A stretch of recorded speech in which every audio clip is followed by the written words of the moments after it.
Hey everyone, it's Brendon Grubisich here with a special guest. We've got Tommi from Greenleaf. Just going to have a bit of a chat on what's going on with Greenleaf in the world, and also we've got the Australian tour coming up for you guys soon as well. So, welcome, Tommi. Good to see you, man. Thanks. Good to be here Yeah, talking to you. thanks, dude. And Happy New Year as well. How did 2025 start for yourself? Yeah, it started pretty good. Yeah, some off time with my family. We went to Stockholm for the New Year's Eve. Yeah, Booked a nice, dude. hotel room, booked a hotel room for 2 nights, and pretty much did nothing. Just went to restaurants and yeah, just a chill time. Did you do the New Year's resolution thing that everyone does around this time of the year? No, no, no, no, no, no, no. That's nothing for me. Yeah, nah, smart move, man. Um, yeah, look, just wanted to congratulate you on the new album too. Head in the Habit is amazing. Ninth album for you guys. 9 tracks, just it's upbeat, high positive energy. But the vocals that are there, there's some pretty emotional, mental struggle type stuff as well. So there's a bit of dynamics going between your riffs and Arvid's Yeah. vocals. Yeah, I mean, did you have a bit of a different process going into this album with the writing stuff, or how did it all come about with what you've got? Yeah, it started echoes from a mess. The previous album was a pretty dark album for us Yeah, because Arvid went through his divorce and all the lyrics were really depressive and the music kind of didn't the music is good but it was not really, how should I explain this? It wasn't happy music, you know. yes, It was a bit, the music was also a bit darker than it has been before.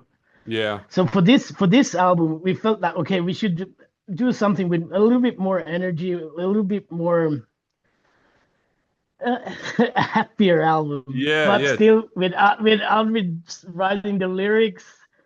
You know, it's hard to write about happy stuff. That's but it Writing fits about, so I don't well. know, sunshine and lollipops or something like that. It's but then he just took influence from, he's working with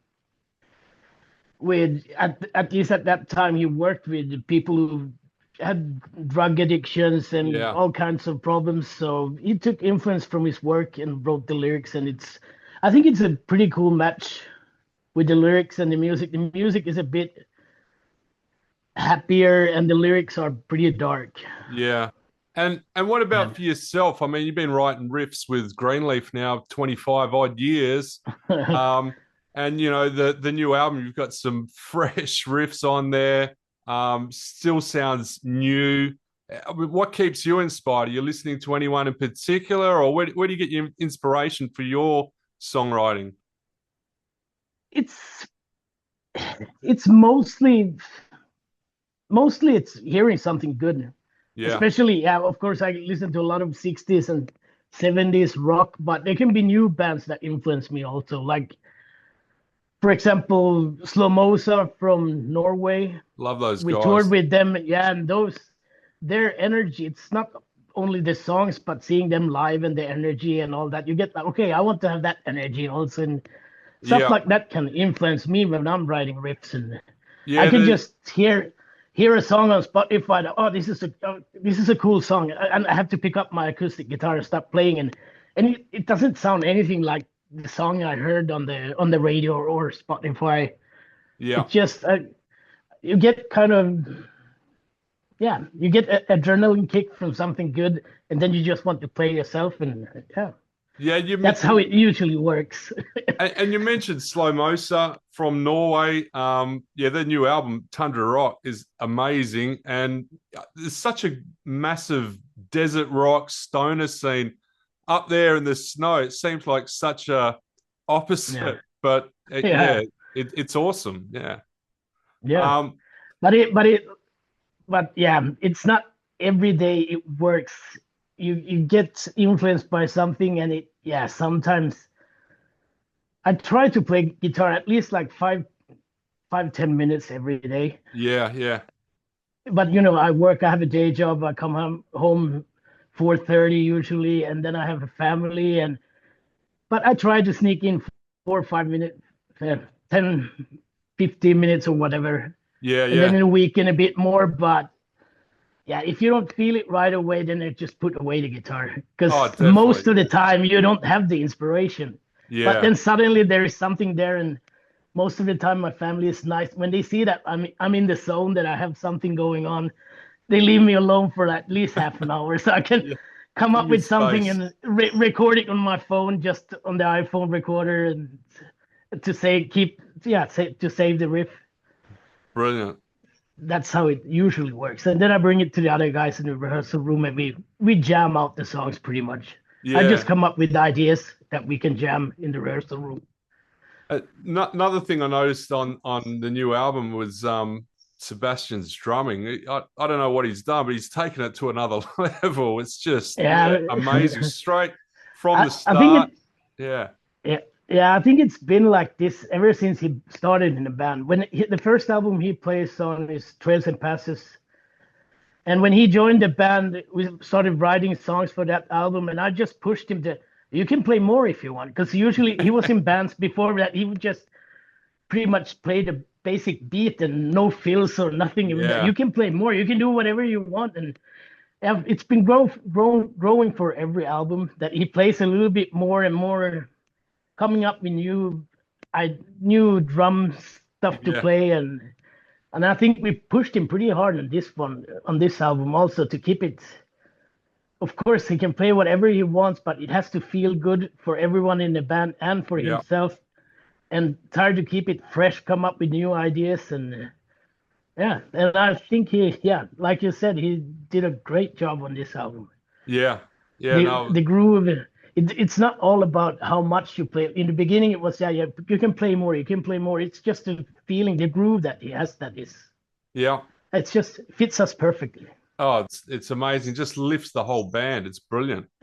Yeah, and And that's why he's in Dozer now also. So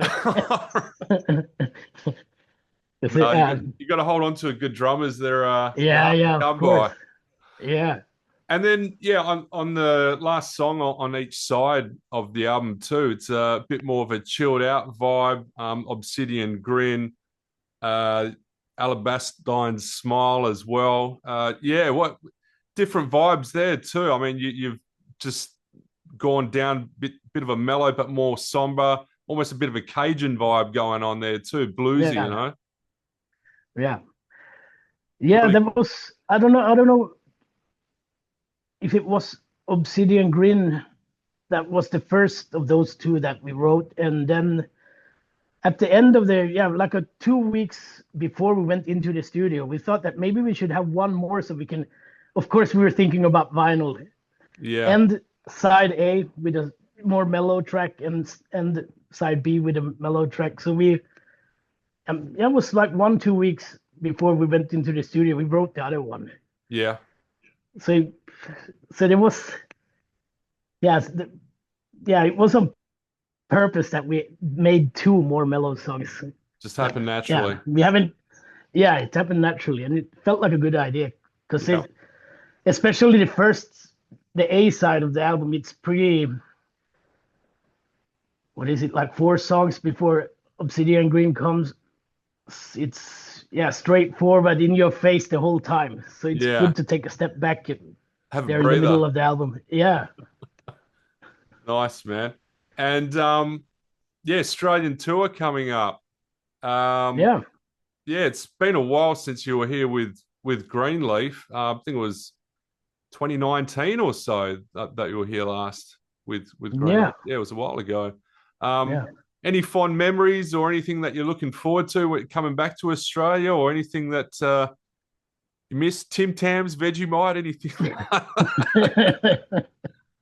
No, actually, we're all looking forward to coming to Australia because we ever since the first time we were there, and also with Dozer, we're just Yeah. having a great time there. Yep. We love playing there, and people are really super nice, and just not usually nice weather and friendly people and good shows, and Yep. and some beer, and then we have a good time.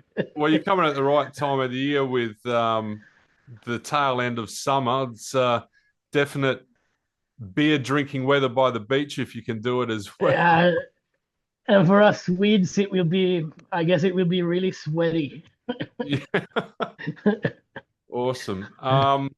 Yeah, so for those that are listening, I'll just say what the dates are for the tour coming up. 21st of February in Brisbane, 22nd of February in Sydney, 23rd February Canberra, 27th of February Geelong, 28th February Melbourne, and 1st of March Adelaide, and also 2nd of March for Perth for the Spliffs and Riffs Festival. You can go to yourmatebookings.com for your tickets. Yeah, keep it short and sweet. Tommy, anything else while I got you? No, not really. More than we're really looking forward to coming and play Australia, and yeah, that's it. We will rehearse. We will rehearse next week, and especially for this tour. So let's see what songs we will play. All right. Wait, maybe some. How far in the back catalogue are you going to go? Are you going to go way back? I don't know. We have actually been thinking about going way back this time. At least one couple of songs. Yeah. Okay. Cool. Yeah. Yeah, because we're re-releasing some older stuff again next year and this year. I mean, so yeah. But of course, we will play a handful of songs from The Head and Habit also. So Brilliant. It will be a good mixture of old and new. So cool, man. Looking forward to it. Me Thanks, too. Tommy. Thank you.